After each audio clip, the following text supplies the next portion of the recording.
Aquesta nit tenim amb nosaltres l'Alfred Hill, un personatge molt dramàtic i una mica retorçat, que es va donar a conèixer a la Lira amb l'obra Gulen, que va ser una relectura del clàssic de Friedrich Dürrenmatt, La visita de la vella dama. Senyor Hill, en aquesta obra vostè és la víctima propiciatòria de la venjança de Clara Sahanassian.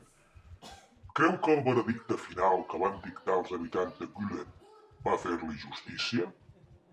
Doncs no, de cap manera.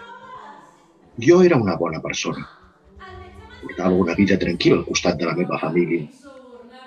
Era un home molt treballador, sempre atenent a les clientes a la botiga del poble, fins que va arribar la Clara i ho va espatllar tot. Efectivament, la Clara Sahanassian es va permetre comprar la justícia per tal de castigar el mal que vostè li va fer molts anys enrere, quan eren joves.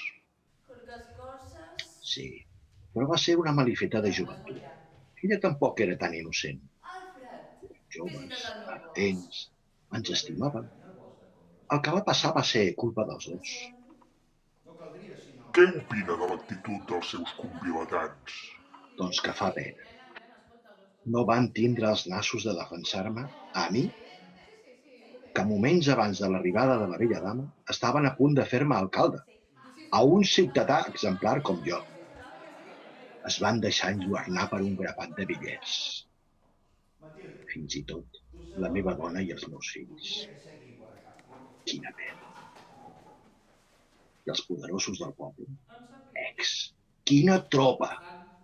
L'alcalde, el sergent de policia, el pastor, el director de l'institut. Tots, tots, uns venuts i uns traïdors. Ja li dic jo. I vostè, sincerament, què hagués fet si l'acusat hagués sigut algun altre veí del poble? I jo què sé?